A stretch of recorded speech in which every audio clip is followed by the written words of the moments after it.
ebidensya. Wala akong makitang patotoo na nagkaroon ng mabuting pagpapatupad ng flood control. Sino ang pwedeng magsiyasat nito kung para makita natin kung meron nga o walang... O bakit hindi mag-volunteer ang Quadcom? Hindi ba? Ang Quadcom ngayon... Nako, malaki-laki ho ang problema nitong si Saldico at nitong si Tambaluslos nito. Yan, nung nangyari na yan sa Bicol Region, magpapalipad ho yan ng napakaraming katanungan. Di lang ho doon sa mga kababayan natin taga Bicol, maging yung mga kababayan nating sa iba't ibang bahagi ng Pilipinas na siyempre hindi naman ho natin malalaman kung saan tatama ang bagyo. Kaya magtatanong na ho niyan yung ating mga kababayan kung talagang meron bang flood control sa kanilang mga lugar. At dyan sa pagtatanong ho na yan, magkakaalaman ho kung yung pondo para sa flood control sa isang lugar, talagang nailalaan dyan sa dapat nilang kalagyan. Pero bago natin umpisahan ng ating talakayan, grabe naman yan. Hindi lang huyang si Congressman Rodante Marcoleta pag-uusapan natin dito. Etong si Senator Villanueva, nagsalita na rin ho doon sa video natin kahapon. Di ba? Nagpahaging na rin ho siya. Napakalaking halaga, bilyong-bilyong halaga ho ng pera ng sambayan ng Pilipino. Hindi ho natin alam kung talagang napupunta dyan sa flood control na yan. Ito mga kababayan, panoorin ho natin ang mga banat nitong si Congressman Rodante Marcoleta. Pero bago ho pala yan, isang like at isang subscribe, masaya na ho tayo dyan sa mga gusto sumali sa ating community. I-click nyo lang ho yung join button sa baba para kayo ho pinakaunang makakita sa ating mga reaction video. Ito na ho mga kababayan, pakinggan ho natin ang mga punto de vista. Ito munang si Senator Joel Villanueva. Umpisahan ho muna natin dito kay Senator Joel Villanueva. Pakinggan nyo ho ang kanyang mga sasabihin dito at kailangan ho nating magtanong kung saan napunta itong 61.42 billion flood control budget for Bicol. Saan ho napunta yung na yan, yung pondo na yan? Ito, pakinggan ho natin itong si Senator Joel Villanueva. Media na yung sa Bicol region. Nakita ko lang dun sa social media na yung sa Bicol region, sabi 9 billion yung flood control program sa Bicol region for 2023 or even 2024. Hindi po totoo yun kasi in 2023 sa DPWH alone, 29.4 billion ang budget. DPWH pa lang muna. Ano ka lang to? Saan napupunta itong mga pera na to? Hoy, Saldico, saan mo dinadala itong pera? This year, for Bicol Region 2024, ang budget for flood control ng DPWH ay 31.9 billion. So 2023 and 2024, meron kang 61.42 billion. 61.42 billion ang... Hoy, Saldico! Meron ho tayong problema dito, mga kababayan. Kasi kailangan hong maimbestigahan yan sa Senado, sa House of Representatives, kung sino man ang ano lang ho naman yan Senado at House of Representatives, di ba, in aid of legislation. Kung talaga nga ba itong mga pondo na to nailalagay sa dapat nilang kalagyan. Ang problema ho natin dito, nasa kay pa lang ho tayo. Nangangalahati pa lang ho tayo sa mga bagyong paparating. No? Kaya naman ang pinakamaganda dito, sinasabi naman ho natin dito sa PH Update, kung maaaring itigil muna yung mga kabalbalang investigasyon na yan dahil ang nakasaalang-alang ho dito yung buhay ng ating mga kababayan, yung kanilang pamumuhay nasisira ho dahil dito sa mga baha na to, no? At hindi ho natin malaman kung kailan ho magkakaroon ng bagyo. Balita ho natin, meron na naman papalapit sa ating Philippine Area of Responsibility at itong si Bagyong Karina, meron pa atang balak mag-U-turn. Diba? Huwag na mag-U-turn, diretso mo na yan kung saan ka pupunta. Grabe na yung pinsalang napunta sa atin, no? Punta ka na sa iba, okay na kami dito. Na budget for flood control in Bicol region alone. So, ito dapat tignan nating mabuti sa budget deliberation kung saan talaga napupunta. Correct. Ba talaga itong ginagawang flood control projects and programs ng ating pamahalaan. Very concerning yung na hindi lang, I mean, all parts of the country are now affected, no? Parang makikita natin doon, klarong-klaro na hindi na po uubre yung mga band-aid solutions. And itong mga relief operations na laging ito na lang yung pag-iisip natin na o sige, band-aid solutions, tapos o pagka nabaha, bigay tayong relief goods o dalhin sa evacuation centers. Speaking of ayuda, yung namimigay ng ano, grabe ho itong si El Rey Villapuerte, nakakadiri ho yung ginawa niya. Yung si Kamsur second District Representative El Rey Villapuerte. Imbis na sardinas at bigas ang ipinamimigay, mga kababayan, andun ho siya sa taas ng speedboat at namimigay ng pera. Nakakatawa. Ibang klase itong si Congressman Hindi El naman Rey. gusto ng mga kababayan natin nagpupunta sa evacuation centers or pumipila for relief goods, kaya kailangan talaga Correct, again, correct. reiterate yung call natin for a integrated and comprehensive master plan ng ating programa para i-address itong problema ng baha, bagyo, etc. Sana sa budget maano ho yan, mapag-usapan, no? Mapag-usapan ho yan sa budget sa Senado pagka tinalakay na yung budget ng DPWH at yung mga flood control project na yan, kasi baka magka-Indianan na naman. Ibibida nila yung mga flood control project, pero pagka binabagyo ho tayo, napakatindi ho ng bahang kinakaharap natin. Ito yung sinasabi ko sa inyo. Grabe ho itong si Congressman El Rey Villapuerte. Di na ho siya nahiya. Tingnan nyo naman yan. Mga kababayan. Tanungin ko ho kayo, mga kababayan. Tama pa ho ba yan? Ano yan? Natawa ho tayo sa caption. Ang tawag dyan, vote buying. Napaka-creative talaga mag-isip ng ating mga kababayan. Ano ka to, mga vote buy. Meron nung nangyayaring vote buying ngayon dyan sa Bicol Region. Ito mga Villapuerte na to. Ano ho to? Kung pinag-uusapan ho yung mga walang kwentang political dynasty, ay hindi ho mawawala dyan yung mga Villapuerte na yan. Ano naman yan? Binamumudmud ang pera. Oh. Grabe naman yan, Congressman. Ito naman ho, mga kababayan, ang anak nitong si El Rey. Hindi ko alam, anak niya ata to, si Kong Migs Villapuerte. Ito. Oh, tingnan nyo naman yan. Grabe naman ho yan. Kawawa mga Pilipino dito sa mga tao na to. Ayun, habang pinapanood ho natin to, sobrang nalulungkot ho tayo. Ganyan na lang ho kung lukuhin itong mga politiko na to, ang ating mga kababayan. Yung mga kababayan naman ho natin, huwag ko kayo magpaloko. Para sa 500 piso, yung serbisyo na dapat sana wala kayo diyan sa ganyang klaseng kalagayan, hindi niyo napapansin, no?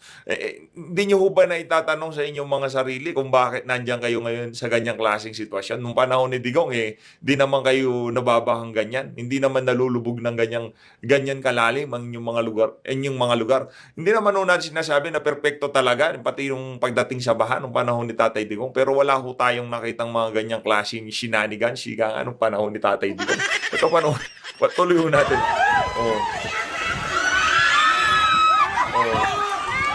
Grabe. Para ho sa 500 piso. Itong si nanay naiintindihan ko naman si nanay. Ang hirap po ng buhay ngayon. Walang mga hanap buhay yung ating mga kababayan. Kaya kung makatanggap man ho sila ng 500 piso, ano ho talaga wala. Anong magagawa nila? Di ba?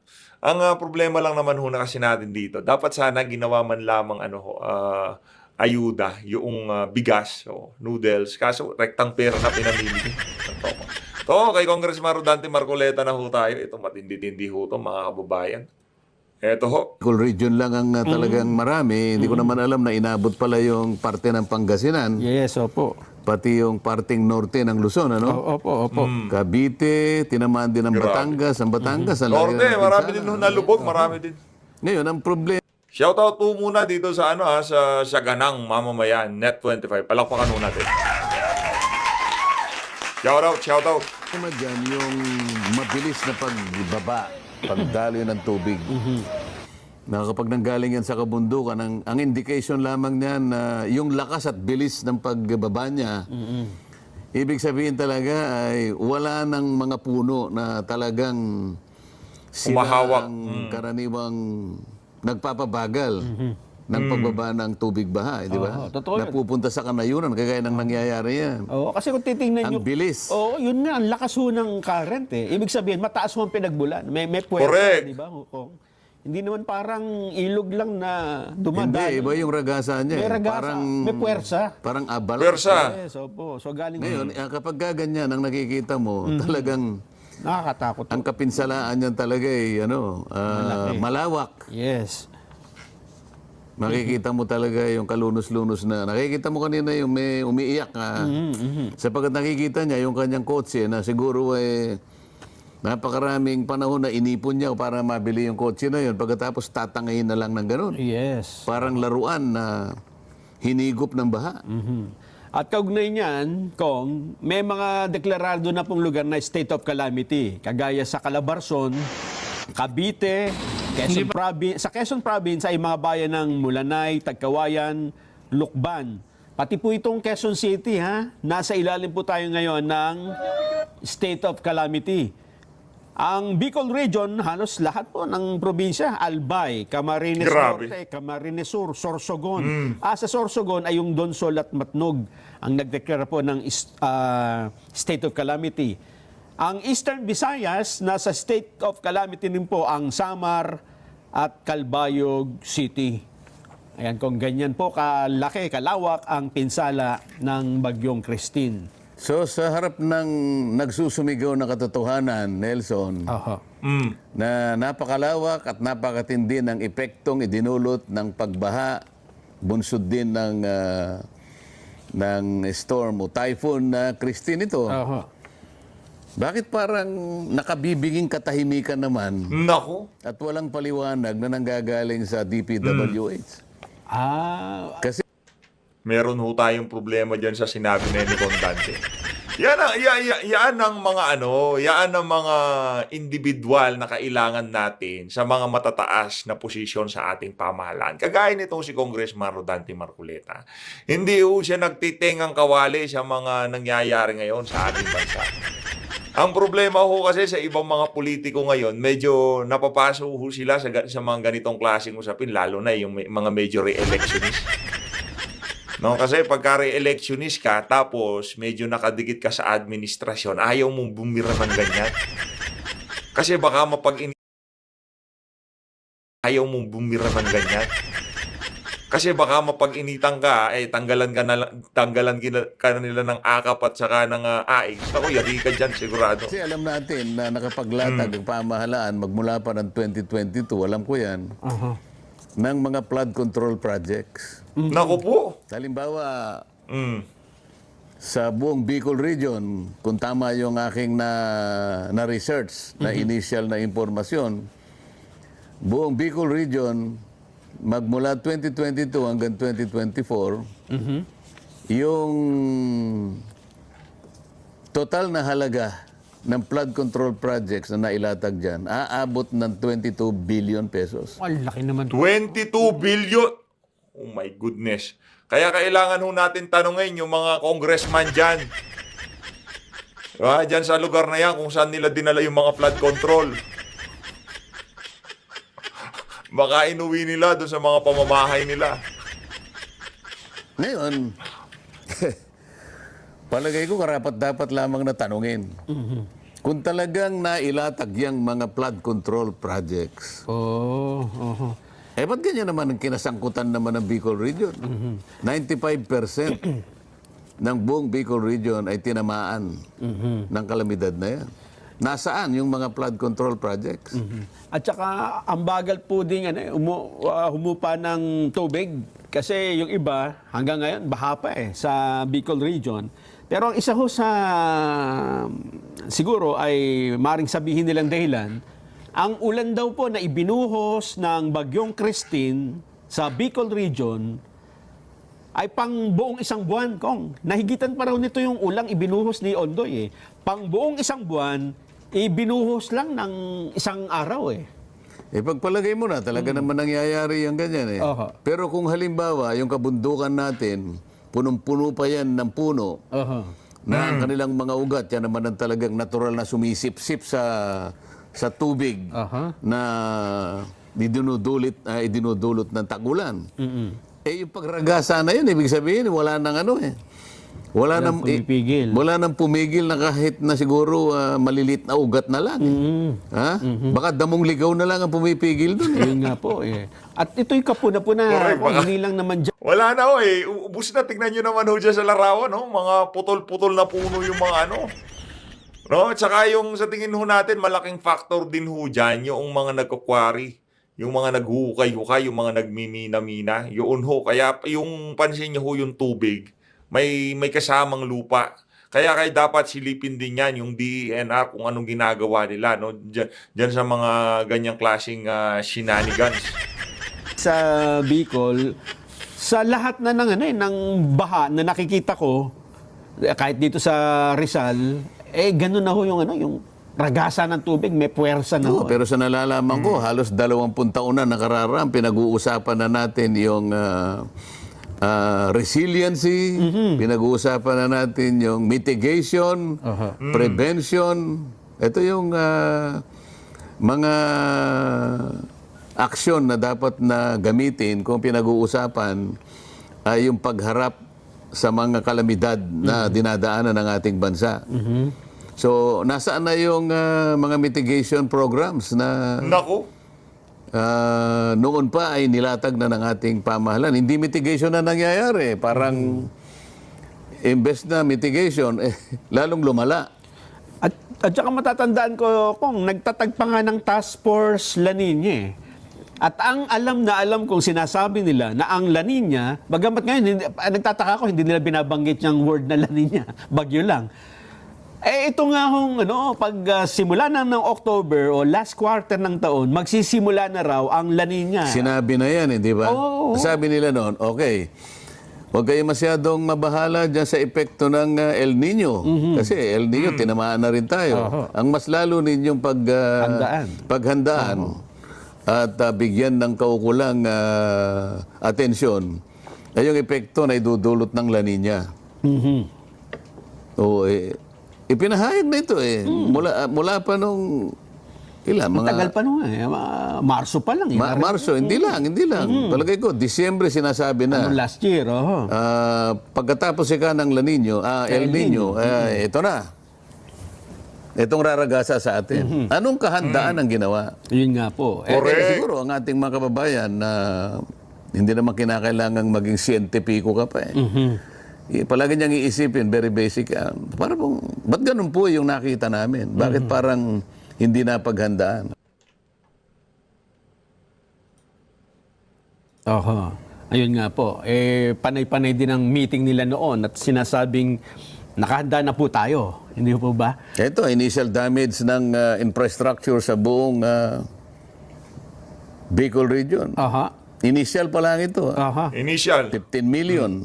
Yung losses ng agriculture, 10 million. 15 million para sa mga Pero lang ito, initial. Di pa natin Initial, okay. nakukwenta yung kaganapan ng lahat ng pangyayari. Bago natin ituloy ang ating reaction video, gusto ko muna nating i-shoutout itong ating mga kababayang napakatindi kung sumuporta sa PH Update. God bless you, PH Update. Maraming salamat. Karen Atilo. Itong si Nars Kate. Maraming salamat. Mega love shoutout. Mabuhay kayo. Maraming salamat po sa pagsuporta dito kay Karen Atilo. Maraming salamat po. At dito kay thank you ho dyan sa 10 pounds na yan. Thank you ho. Mega love shoutout. Shoutout din ho dito kay kay Ann Tanaka.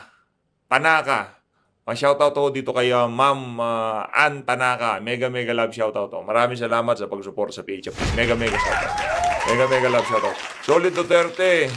The best ka talaga, Tatay Diggs. Talaga hong the best itong si Tatay Diggs. Malupit ho si Tatay Diggs. Ito, tuloy natin itong si Congressman Rodante Marcoleta. Punang namamatay. Ingat ho kayo dyan sa Japan, Ma'am October Ann Tanaka. 24. Sa buong Bicol region lang ito. Bicol pa lang po yan. Grabe naman. So nasaan yung tinatawag nating prevention, mitigation, adaptation, may mga ganyan pa eh. Disaster preparedness. Kaya nga. Ganyan pa. So, alam natin na yung disaster talagang pangkaraniwan na dumarating sa ating bansa.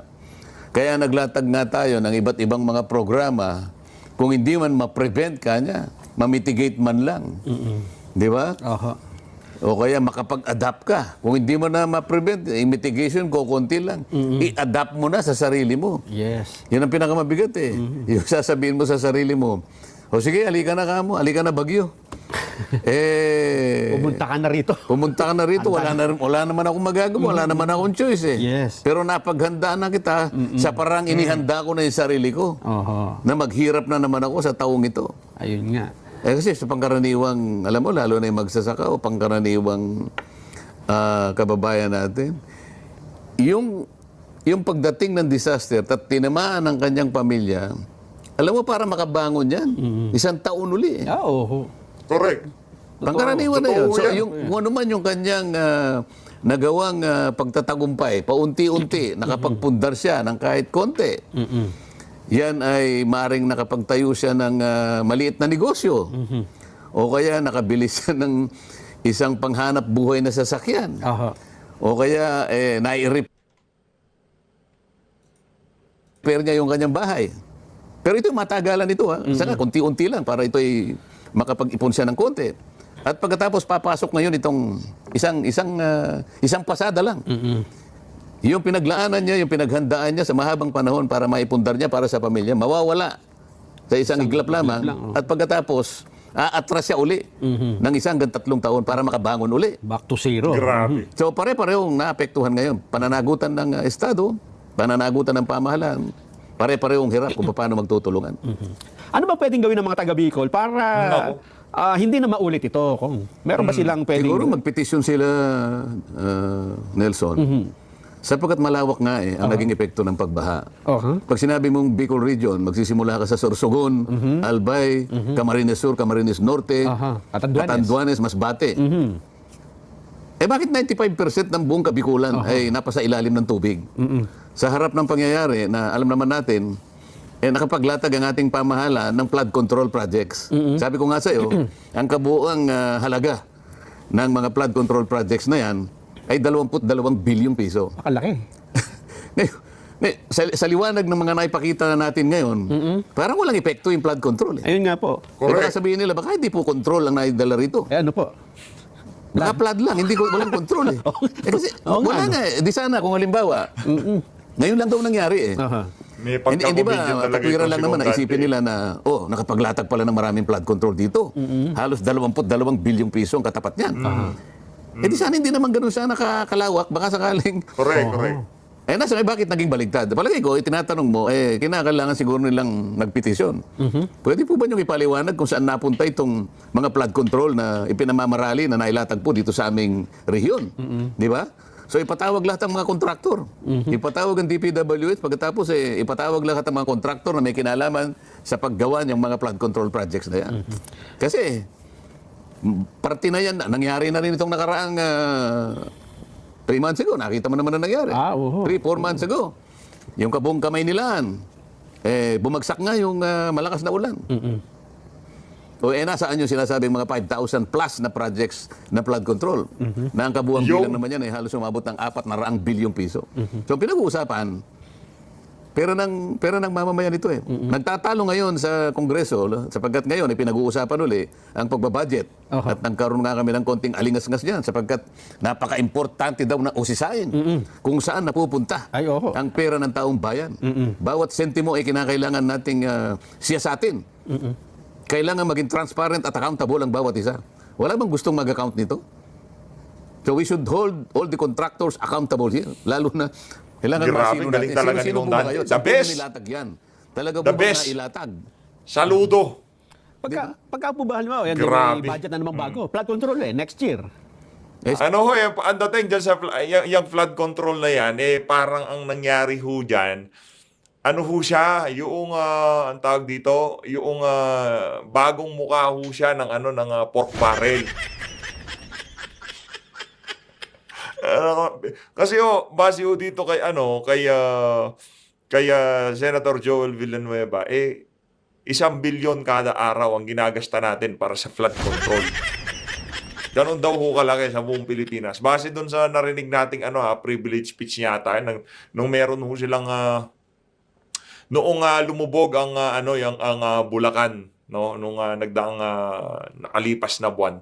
Talagang galit na galit itong si Senator Joel Villanueva. Dito sa isa na to, hindi na ho talaga natin maikakailha na napakarami, napakatindi ng kapalpakan ng administrasyon itong si Marcos Jr. Siguro pag ganyan, ipagbawal na yung flood control projects.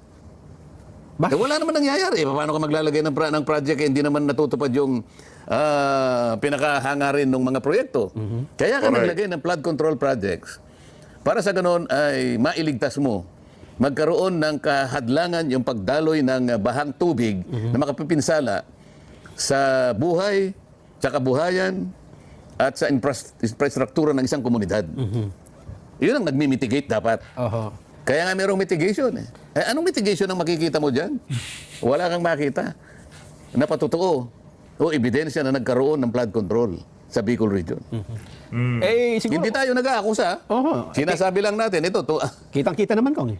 kung talagang merong nailatag na flood control, Kitang-kita ho. bakit nagkaganito po? Ba't naipakita po natin yung kapinsalaan, malawak at matindi? Bakit po?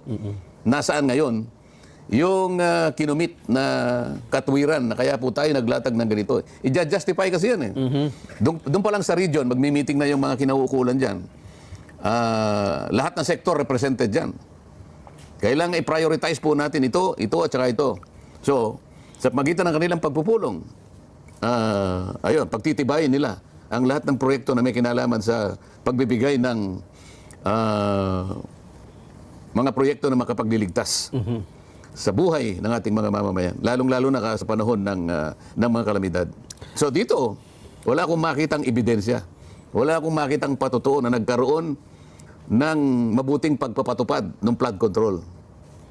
Sino ang pwedeng magsiyasat nito kung para makita natin kung meron nga o walang... Bakit hindi mag-volunteer ang Quadcom?